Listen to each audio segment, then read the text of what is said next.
C'est un plaisir de vous retrouver, mesdames, messieurs. Bonsoir. Voici les titres de ce journal. Quel est le rôle des médias dans la lutte contre le terrorisme? La question était à l'ordre du jour de la 6e réunion annuelle du Forum des autorités de régulation de l'audiovisuel. Les assises se sont tenues à Cotonou. Hier, 21 février, c'était la journée mondiale des langues maternelles. Une conférence débat sur la valorisation de ces langues maternelles a marqué l'événement à Cotonou.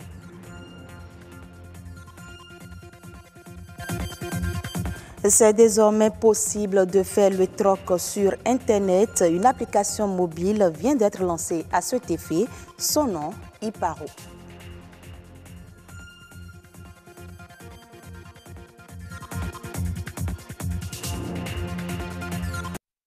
La problématique de la lutte contre le terrorisme préoccupe les instances de régulation des médias au plus haut niveau. La 6e réunion annuelle du Forum des autorités de régulation de l'audiovisuel de l'Organisation de la coopération islamique a permis de réfléchir sur le rôle des médias face au terrorisme et l'islamophobie. Igor Ayosso et Patrick Adjagboudjou ont interrogé quelques représentants à l'occasion. Voici leur reportage. Que dire dans les médias pour informer et sensibiliser sur les attaques terroristes? Que montrer sans risquer de faire l'apologie du terrorisme et sans aggraver les douleurs des victimes? Les journalistes ont un défi majeur à relever dans le combat contre le terrorisme et l'islamophobie. Vous savez très bien que lorsqu'il y a des attaques terroristes, la seconde action, c'est d'utiliser des relais. Et ces relais principaux, ce sont les médias. Et donc, vous comprenez que sans les médias, il y aurait une diminution sérieuse des actes terroristes. La presse a un rôle très très important, en ce sens qu'en éduquant, en formant, en accompagnant, les gens pourront comprendre de quoi il s'agit et éviter éventuellement soit d'être acteurs, soit d'être victimes. Tant que des attentats terroristes seront assimilés à l'islam, le rôle des médias demeure primordial afin de changer la donne. L'islam est une religion de paix. C'est ce qu'il s'agit de démontrer. Dès qu'on parle de terrorisme, on pense que c'est l'islam qui est en jeu. Alors qu'en réalité, l'islam n'y est pour rien. L'islam est une religion de paix, d'amour, de miséricorde. Mais malheureusement, on fait l'amalgame entre le terrorisme et l'islam. La recrudescence des attentats terroristes impose un regain d'attention dans la livraison de l'information. Les professionnels des médias sont donc invités au respect de l'éthique et de la déontologie. Ce sont eux qui doivent prendre conscience de leur rôle. Ce sont eux qui doivent se doter de beaucoup d'éléments de rigueur, d'éléments de moralisation et surtout de respect de l'éthique et de la déontologie. Quand les deux sont réunis, de moins en moins, on est susceptible de commettre des erreurs professionnelles. Donc les médias ont un rôle très important à jouer en insistant sur ce que c'est que le terrorisme et sur ce que c'est que telle religion ou telle religion. Et je pense que les différents médias dont nous disposons peuvent faire ce travail-là pour qu'on évite l'amalgame entre le terrorisme et l'islam. Gagner la lutte contre le terrorisme et l'islamophobie est encore possible.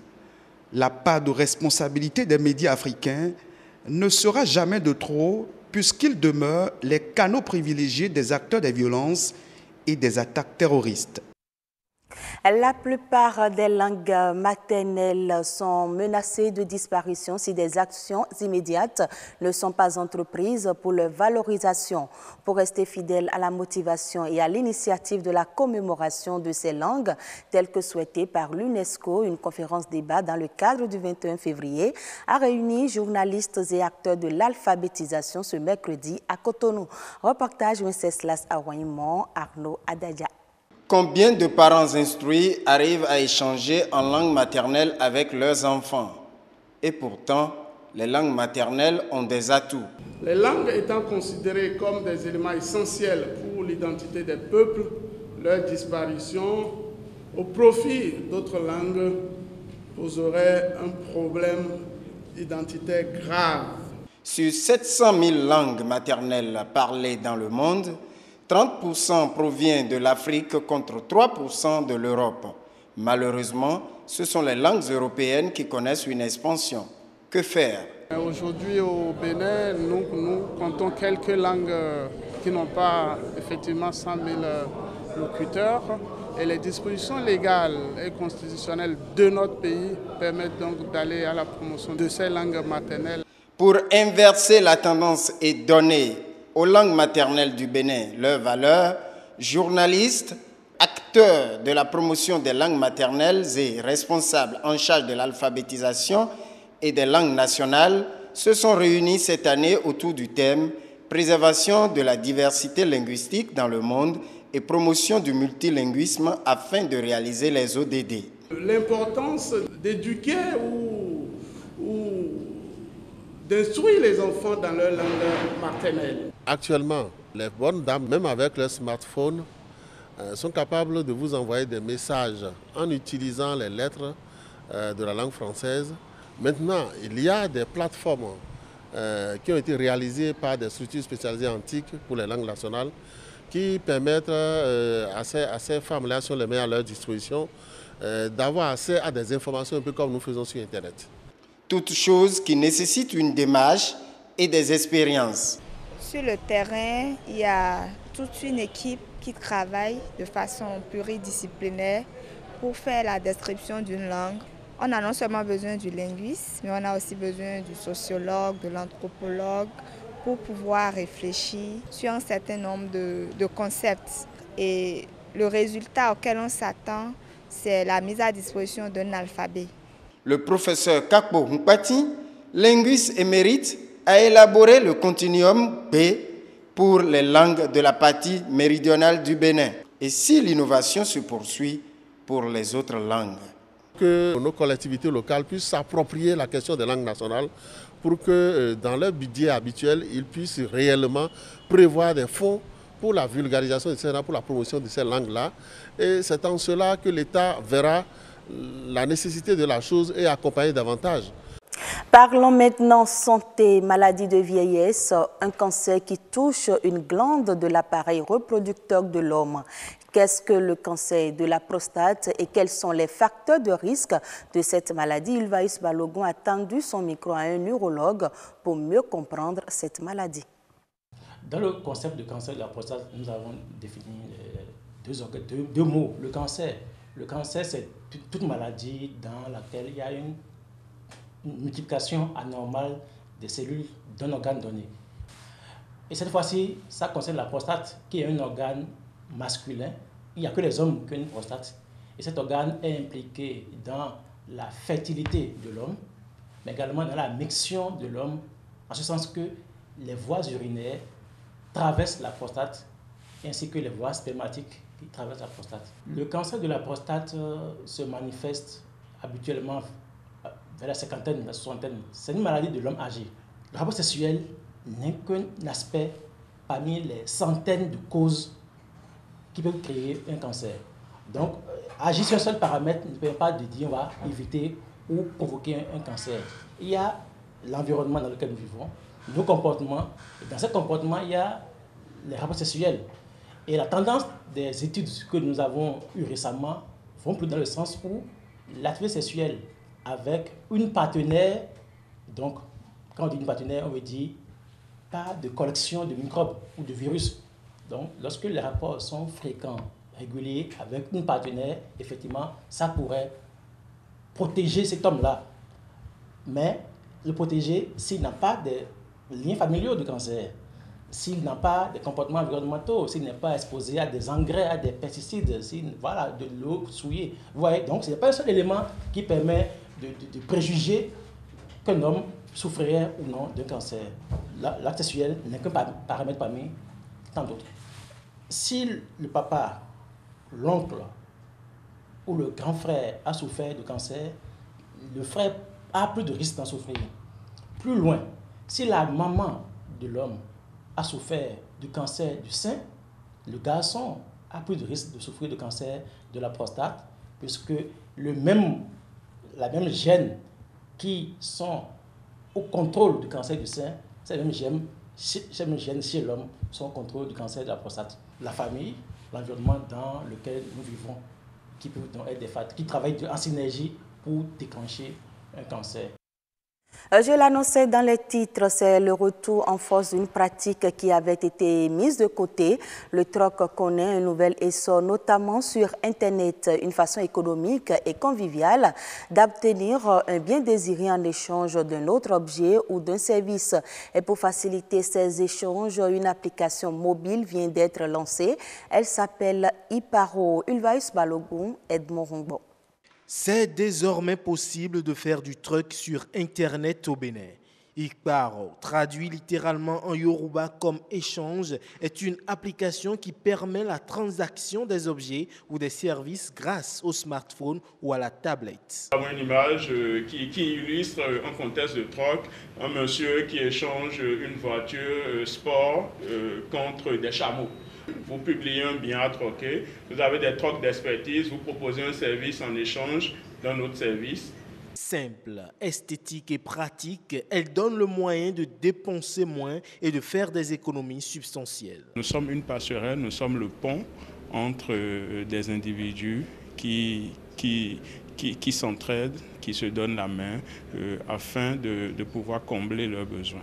Cette solution de troc de biens ou d'échange de services entre particuliers revisite la consommation et donne une seconde vie à des objets dits en fin de cycle. Iparo, conçu comme une réponse au gaspillage et à la réduction des inégalités. Nous avons observé le manque d'une part et les gaspillages d'autre part. Nous avons voulu apporter une solution à travers le numérique, je dirais, aux affres du capitalisme sauvage. Cette application mobile réinvente ainsi le troc qui jadis se faisait avec des coris. L'innovation crée déjà un engouement mais suscite aussi des craintes. Je trouve que l'idée de Iparo, c'est d'abord de développer une communauté de confiance autour du troc et de revaloriser le troc. On a tous de vieux meubles ou de vieux équipements qu'on a envie de revaloriser, qui ne nous servent à rien, qu'on ne peut pas jeter ou qu'on n'a pas forcément envie de jeter. On a forcément besoin d'autres matériels que d'autres personnes ont. Alors, quoi de mieux que d'échanger? Je pense que c'est deux grosses télécharpes qu'on n'utilise plus, là, voilà, qui sont là et qui traînent. Donc je pense que ça peut bien servir de troc. Ce n'est pas une application qui devait être une application seulement pour nous qui sommes les intellectuels. Et surtout que nous sommes en matière de troc, ça intéresserait aussi nos bonnes femmes du marché, nos artisans et tout le monde. Iparo prévoit avoir des versions en d'autres langues, notamment en Yoruba, parce qu'aujourd'hui vous avez le Google en Yoruba, donc Iparo aura une version Yoruba, et qu'on pourra, on pourrait avoir aussi des versions en d'autres langues locales ou nationales, donc voilà, Iparo ne se limitera pas au français. L'application est disponible et téléchargeable gratuitement, elle est géolocalisée et offre une garantie sécurité. Sur ce plan, je peux assurer que Iparo est fiable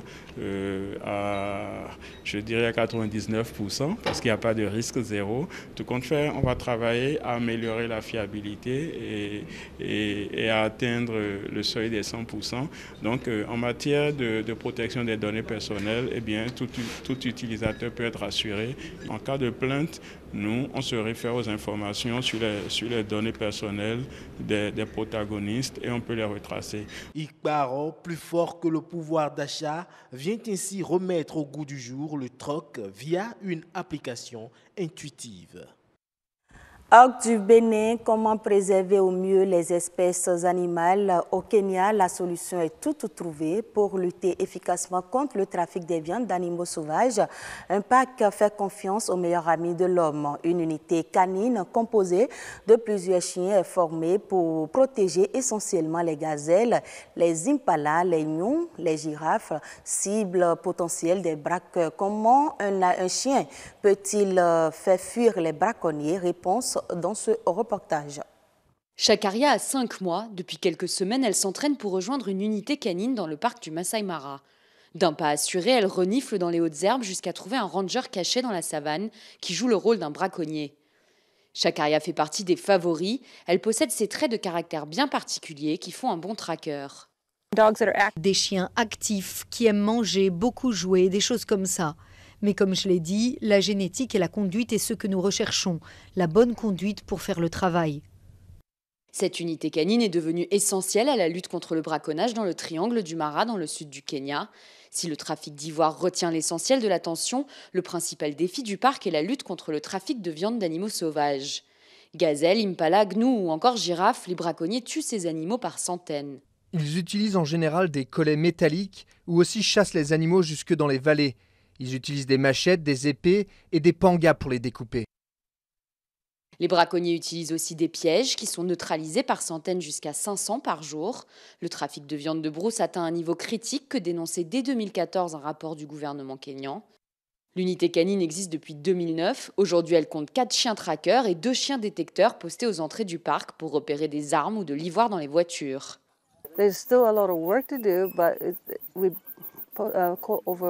Il y a encore beaucoup de travail à faire, mais nous avons réussi à attraper plus de 4000 braconniers ces 18 dernières années. Donc ça montre les efforts que nous avons faits. Sans ça, nous pourrions avoir des milliers d'animaux morts. Il ne reste plus que quelques semaines aux 5 chiots pour faire leurs preuves. Tous les jours, ils doivent suivre un entraînement strict pour apprendre à bien maîtriser les odeurs et devenir à terme une arme efficace anti-braconnage. Et ce sera tout pour ce 19h45. Merci à vous de nous avoir suivis.